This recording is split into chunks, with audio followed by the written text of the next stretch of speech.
warahmatullahi wabarakatuh. Jumpa lagi di channel Babe Rahman, channel yang senantiasa mendampingi Bapak Ibu dalam teknik negosiasi kredit macet di lembaga keuangan. Bapak Ibu, saya akan membahas bukan tentang seseorang yang bertanya pada saya, tapi tentang perlunya mempertimbangkan posisi tawar kita apabila kita hendak mengajukan penawaran terhadap eh, pihak bank. Jadi misalnya begini Bapak Ibu, ketika Bapak Ibu dalam posisi akan diajukan lelang, Bapak Ibu bisa melakukan penawaran.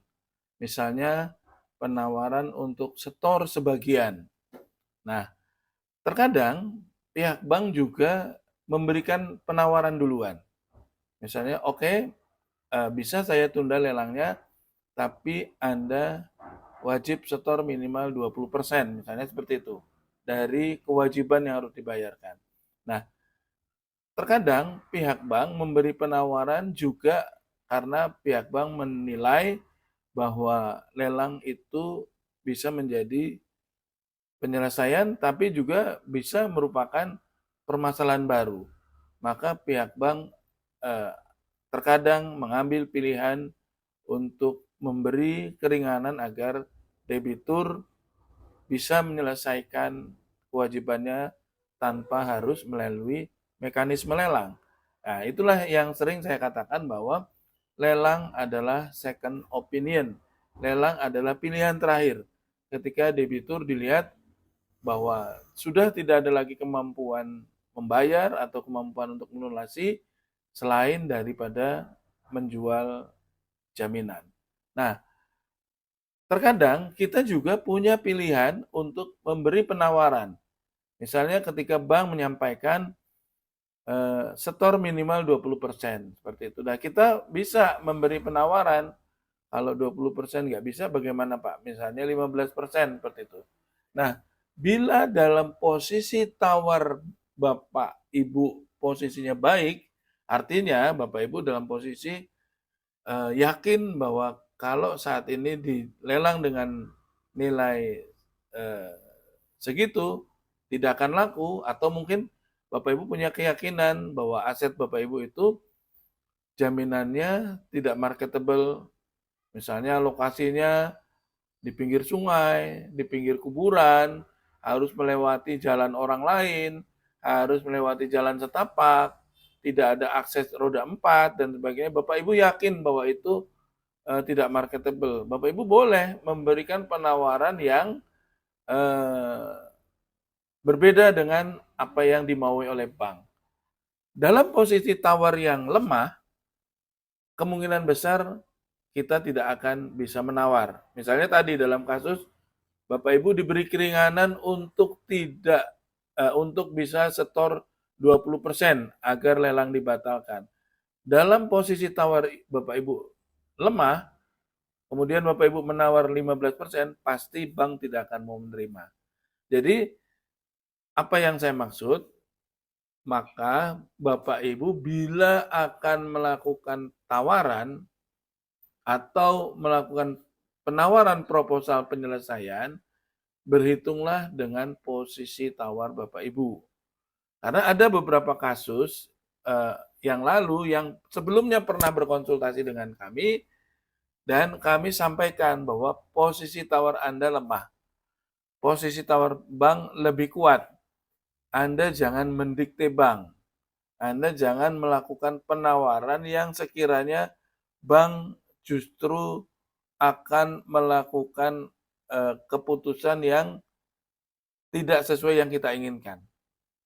Misalnya gini, Bapak Ibu dalam posisi tawar yang lemah, tapi Bapak Ibu menghendaki penawaran yang seleranya sesuai kemampuan Bapak Ibu, yang diinginkan Bapak Ibu, tanpa Bapak Ibu mempertimbangkan faktor bila ditolak apa yang akan terjadi.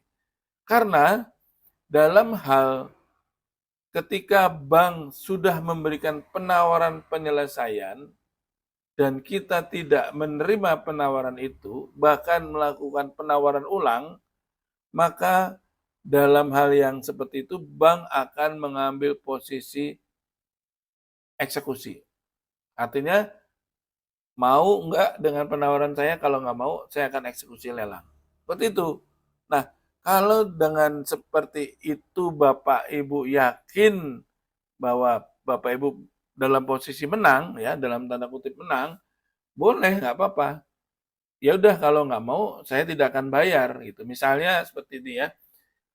Kadang-kadang pihak bank tidak tahu bahwa agunan yang kita berikan itu nilainya tidak mengcover dengan kewajiban yang harus dibayarkan. Ya, misalnya hutangnya masih 800 juta.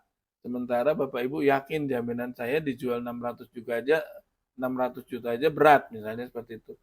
Bapak Ibu boleh mengajukan penawaran yang sifatnya adalah lebih menguntungkan Bapak Ibu. Misalnya gini, oke kalau mau saya bayar pokoknya saja. Saya lunasin, saya bayar pokoknya saja. Boleh penawaran seperti itu. Ketika bank dalam posisi bahkan sudah mau mengajukan lelang. Tapi Bapak Ibu yakin ini nggak bakal laku. Karena aset saya nilainya nggak sampai segitu. Nah, dalam hal posisi tawar Bapak Ibu yang kuat, Bapak Ibu boleh mengajukan penawaran yang ekstrim, yang membuat bank mungkin tidak menyetujui awalnya. Tapi ketika bank menyadari bahwa ternyata aset itu tidak laku terjual dengan nilai segitu, bank pasti akan mempertimbangkan penawaran Bapak Ibu. Mungkin tidak saat ini, mungkin setelah lelang terjadi, setelah mereka tahu bahwa aset itu tidak laku di lelang, seperti itu. Maka biasanya saya akan sampaikan pada teman-teman, penawaran yang diberikan bank dalam posisi bank sedang akan melelang, biasanya susah ditawar. Karena bank sedang dalam posisi gengsinya tinggi, dalam posisinya egonya tinggi. Karena mereka berpikir Anda dalam posisi terjepit. Kalau nggak mau, maka saya akan lanjutkan lelangnya. Kalau sudah terbit tanggal lelang. Nah, seperti itulah kira-kira. Makanya, Bapak Ibu, coba kalau mau memberi penawaran yang berbeda dengan yang diinginkan bank, pertimbangkan dulu posisi tawar Anda. Apakah posisi tawar Anda kuat? Apakah posisi tawar Anda itu membuat bank tidak bisa memberikan tekanan? Nah, itu boleh lakukan seperti itu ya. Jadi memang strategi lunas hutang itu tidak lepas dari berhitung tentang resiko dan potensi yang apa akan terjadi. Bapak Ibu mempertimbangkan bagaimana bila kemungkinan terburuk yang akan terjadi. Bagaimana bila negosiasi tidak tercapai. Bagaimana bila pada akhirnya lelang harus tetap terjadi. Itulah yang namanya teknik negosiasi kredit macet. Bapak Ibu memastikan posisi tawar Bapak Ibu kuat, bahkan Bapak Ibu bisa mendikte bank. Kalau nggak mau seperti ini, ya udah saya nggak bayar sekalian. Seperti itu. Dan Bapak Ibu juga harus mempertimbangkan faktor yang sifatnya adalah dalam tanda kutip balas dendamnya bank. Balas dendamnya bank apa? Ketika posisi tawar Bapak Ibu kuat, Bapak Ibu mendikte bank, bank dalam posisi lemah, maka bank bisa jadi dalam posisi berikutnya posisinya kuat. Ya, saya ambilkan contoh.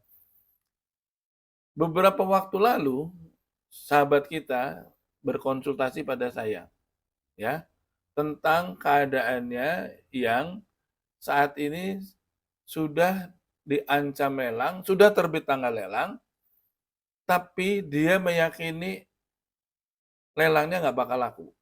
Karena lelangnya nilainya masih di atas harga pasar jaminan yang dia berikan. Dia meyakini seperti itu. Nah, tapi saya dari diskusi dengan beliau, saya meyakini sekalipun saat ini tidak laku, sebaiknya tawaran yang diberikan bank itu diambil karena posisinya hutangnya jauh di bawah harga jaminan. Nah, rupanya beliau tidak menerima saran saya. Penawaran yang diberikan bank yang sebenarnya sangat menarik, bayar pokoknya saja. Tapi beliau membuat proposal penawaran yang berbeda dengan penawaran bank. Penawaran bank saat itu apa? Bayar 50%, sisanya yang 50% saya kasih waktu 3 bulan, sampai dengan Desember. Kira-kira seperti itu.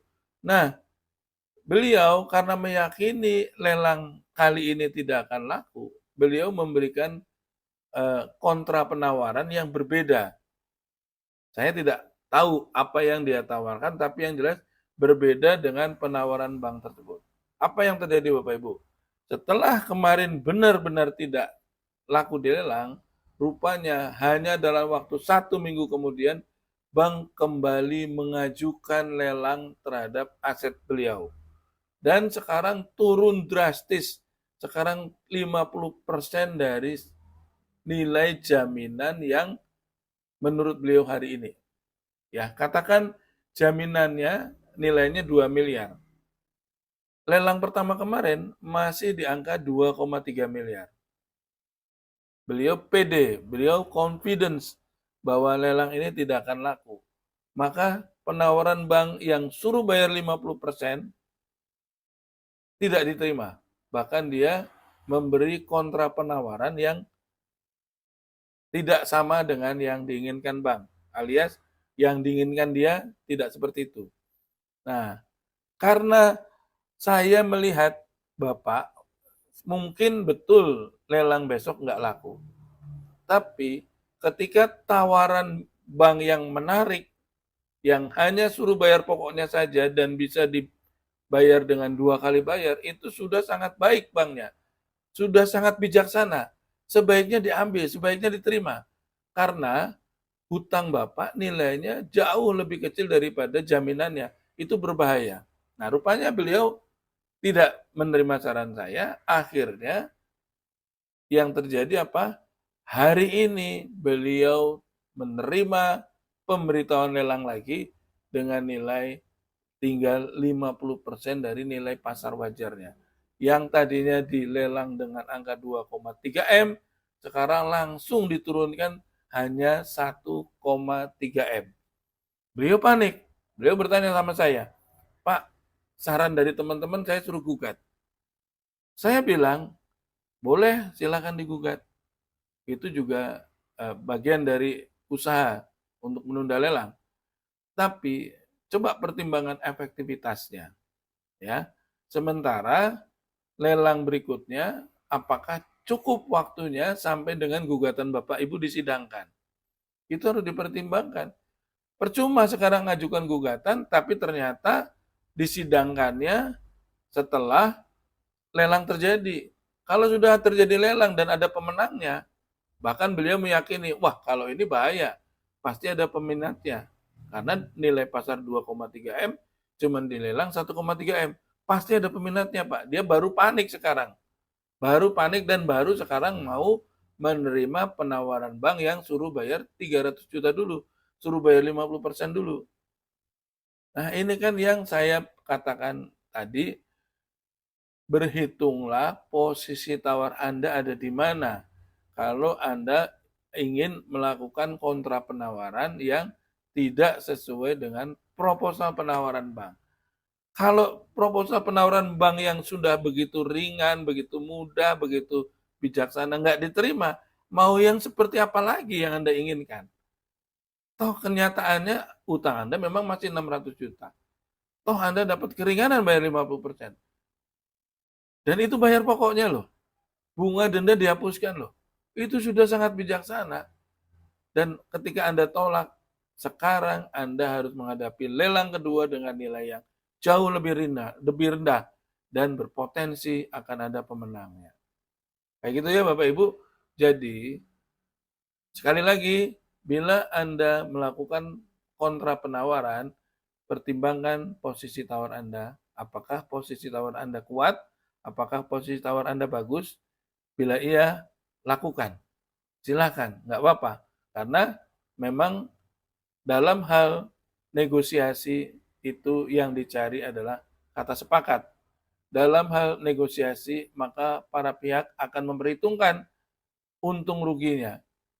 Apakah dalam posisi demikian saya bisa menyelesaikan sesuai yang pihak bank minta. Seperti itu. Dan kalau Bapak Ibu yakin Bapak Ibu bisa selesaikan, lebih baik Bapak Ibu ambil penawaran itu. Supaya tidak berlarut-larut masalahnya. Dan Bapak Ibu tidak dalam posisi rugi yang terlalu besar. Semoga bermanfaat. Jumpa lagi di lain kesempatan. Assalamualaikum warahmatullahi wabarakatuh.